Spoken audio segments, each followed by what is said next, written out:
All right, what's up, CFM? It's Coach Matt with our Wednesday workout. We're gonna do a 25 minutes or 5 rounds today. This is not a deload workout, so make sure that you don't get tripped up by the 25 or 5 rounds. I want everyone to be thinking about trying to get a round done in 5 minutes and hustle hard on this workout. I just don't want it to drag out, and I'm using that as a time boundary to keep you realistic and accurate as you select your weights for stuff like farmer's carries and Caustic squats, okay? All right, so 25 jumping jacks to start off with, then 2 rounds through a single leg deadlift to a long lunge step. So what we like to see is we're picking one foot up, we're doing our single leg deadlift, keeping that leg elevated through and then out and then up. Single leg deadlift on the opposite leg, through, out, lunge, okay? That's our single leg deadlift to a long lunge step, and don't trip over your bench. When you do it, lateral step overs to the bench. So big high knee and over, stepping wide enough that you don't have to stutter step over the top of the bench. So this is like more of a lateral step.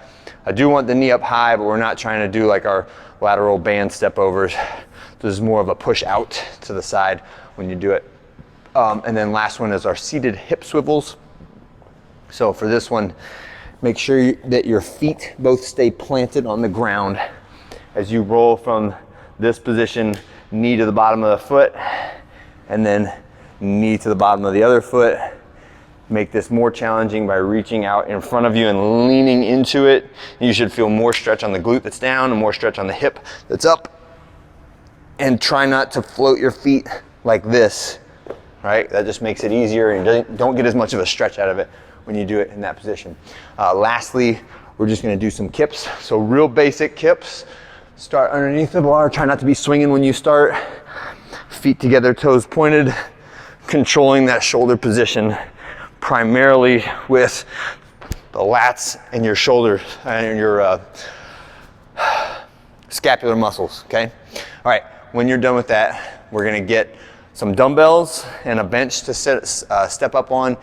Caustic squats can be widely varied in terms of how you do this, but I would like for everyone to at least attempt to go unsupported, even if you're just using your hands for balance and using maybe a prop to put underneath you in order to prevent you from falling over backwards, right? Something that you could either sit on or a depth check at the bottom of the Caustic squat, okay?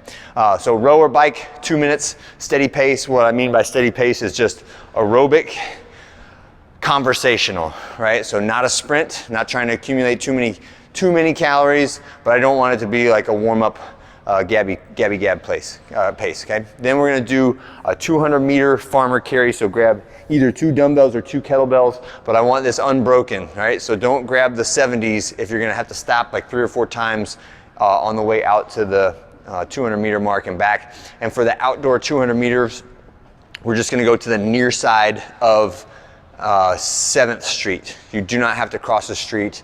I feel like that's a risk, and it's worth chopping that short just a little bit. So for me, I would say I'll probably use the 53-pound kettlebells, the green kettlebells, and I will be struggling like hard on the last couple rounds to get all the way back without setting them down, but I'm gonna do my best not to do that, okay?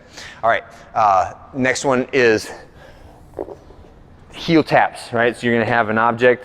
This bench is like 14 or 15 inches high. You can use a 16-inch box. You can use the 12-inch or 13-inch box. You can use a stack of plates, whatever allows you to do the full range of motion and not have any knee pain. Or when I say any knee pain, we're okay with anything up to about a 3 or a 4 on the pain scale, which means it can be slightly uncomfortable because what we're doing with this movement is we are stressing, but also building the tendon that connects your quad to your tibia, right? Your patella tendon. This is a really potent knee strength exercise, right? So we'll start with a standing tall.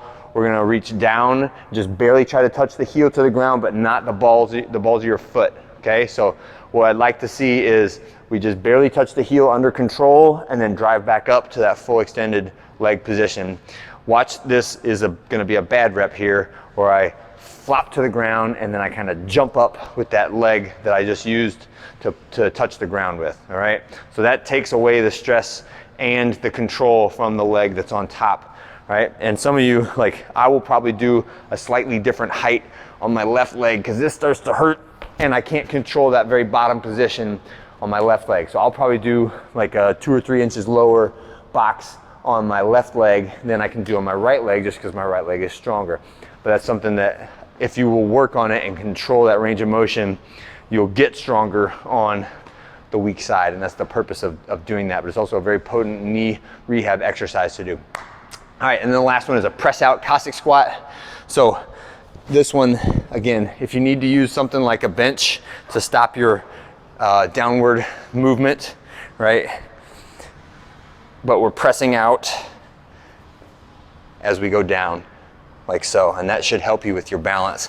And what you'll see is the further you go down, if you press out even further, it'll help you feel really comfortable at that bottom position because it prevents you from falling down, tipping over backwards on it. And that one, definitely use a different weight than your farmer's carry on the press out Caustic squat. So again, our goal is 5 rounds in 25 minutes.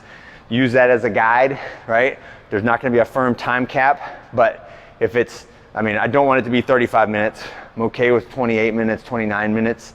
If you're working on the last round when 25 minutes hits, that's probably okay. If you finish in like 19 minutes, then we probably didn't go heavy enough, right? That's just a rough guide.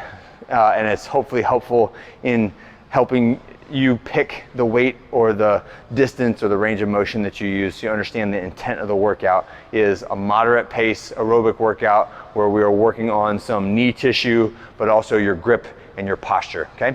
That's it for today. I'll see you guys for our workout on Thursday.